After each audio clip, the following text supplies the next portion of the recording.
গরমের দিন আসবে আর আমের আচার বানাবো না, সেটা কি হয় বলেন? তো যে কথা সে কাজ, আজকে চলে আসলাম আমের আচার বানানোর জন্য। আজকে আমি টক ঝাল মিষ্টি আমের আচার বানাবো। আমের আচার বানানোর জন্য এইখানে 5 কেজি আম নিয়েছি। এখন আমটা কেটে নিব।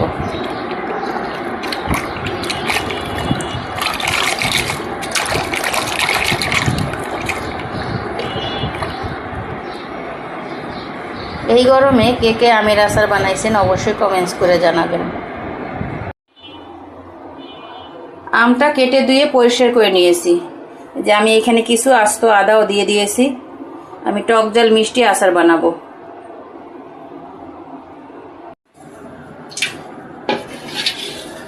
টক ঝাল মিষ্টি আচার বানানোর জন্য আমি যেটা করব, এখানে আমি সরিষার তেল দিয়েছি আধা কেজি। যেহেতু আমি টক ঝাল মিষ্টি আচার বানাবো, তেলের পরিমাণটা কমই লাগবে, বেশি লাগবে না। সাথে দিয়েছি 3 থেকে 4টা তেজপাতা। এটার সাথে দিয়ে দিব 5 ফোড়ন, সাথে থাকবে শুকনো মরিচ। দিয়ে 5 ফোড়ন আর শুকনো মরিচ একসাথে আমি ভেজে ব্লেন্ডার করে নিয়েছি, এটাও দিয়ে দিব। আগে আমি আমটা হালকা ভেজে নিব।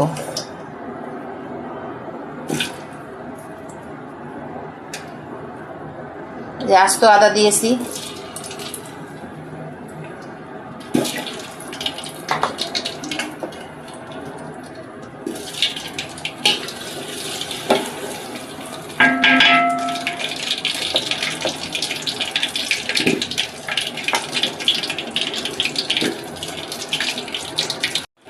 এই যে আমগুলো সব দিয়ে দিলাম।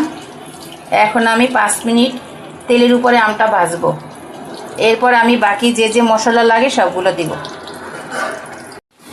5 মিনিট আমি সরিষার তেলের ভিতরে আমটা ভেজে নিছি। আর এটার সাথে আমি লবণও দিয়েছি, লবণ দেওয়াটা দেখাইতে পারিনি।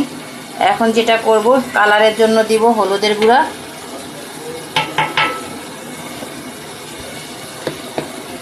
অল্প পরিমাণে হলুদের গুঁড়া। এরপরে দিব মরিচের গুঁড়া। মরিচের গুঁড়াটা অবশ্যই কম দিব, কারণ কালারের জন্য দিব। আর মরিচের, যেহেতু আমি শুকনো মরিচ ভাজা 5 ফোড়নের সাথে ব্লেন্ডার করে দিয়ে দিব, এই জন্য মরিচের গুঁড়াটা কম দিচ্ছি। জাস্ট একটা কালারের জন্য মরিচের গুঁড়াটা দেওয়া হইতেছে। এটার সাথে দিব চিনি। এই যে আমি এখানে 1 কেজি চিনি নিয়েছি। চিনি আর যেটা দিব 5 ফোড়ন।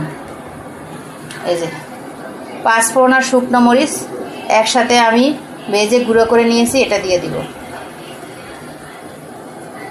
আর একটা জিনিস দিব, যেটা না দিলেই না, আচার বানাইতে হলে অবশ্যই দিতে হবে, সেটা হলো ভিনেগার বা সিরকা।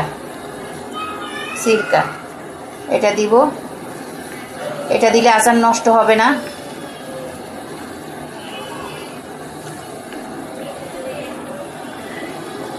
অনেক বছর পর্যন্ত আচার ভালো থাকবে।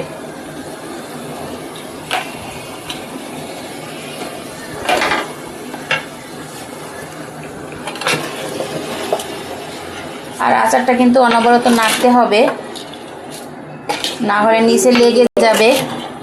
যেহেতু আচার চিনি আছে, সব মশলা আছে, এই জন্য নিচে লেগে যাওয়ার সম্ভাবনা বেশি থাকে।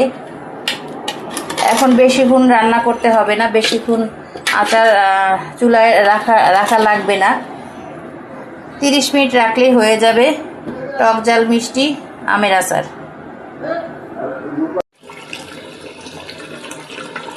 আচারটা কিন্তু অলরেডি 20 মিনিট হয়ে গেছে, চুলায় রান্না করতেছি। দেখেন চিনি দিয়েছি, চিনির থেকে কিন্তু চিনিটা গলে পানি পানি বের হয়েছে, এটা শুকিয়ে যাবে। তারপর আচারটা নামাইতে হবে। মূলত আচারটা বানবে না, কারণ আচারটা আমগুলো অনেক শক্ত ছিল এবং আমি সিল্কা সহ নিয়েছি, এই জন্য অলরেডি আমে বিসি হয়ে গিয়েছিল। আপনি যতই বাড়তি আম নেবেন ততই আমের আচারটা আস্ত থাকবে বানাইতে গেলে। ফাইনালি আচারটা কিন্তু হয়েই গেছে। ঝটফট আমের আচার এভাবে কে বানাতে পারেন। আমি কিন্তু বেশিক্ষণ জাল দেইনি, চুলার উপর বেশিক্ষণ রাখিনি, 30 থেকে 40 মিনিট এর ভিতরে আমের আচার বানানো হয়ে গেছে। টক ঝাল মিষ্টি আমের আচার কার কার পছন্দ অবশ্যই আপুরা কমেন্টস করে জানাবেন। আর আপুর ভিডিও যদি ভালো লাগে তাহলে বেশি বেশি করে শেয়ার করে দিবেন, আপনি দেখবেন অন্যদেরকে দেখার সুযোগ করে দিবেন। আমি কিন্তু প্রতি বছরই আমের আচার, আমের দিন আসলে আমের আচার, জলপাই দিন আসলে জলপাইয়ের আচার বানাবই, না বানাইলে হয়ই না, কম বেশি বানাই। তো এবছরও চাইছিলাম যে আমের আচারটা বানাবো না, তারপরও বানিয়েই ফেললাম টক ঝাল মিষ্টি আমের আচার। অবশ্যই কার কার পছন্দ কমেন্টস করে জানাবেন। তাহলে আজকের ভিডিওটা এখানেই শেষ করব।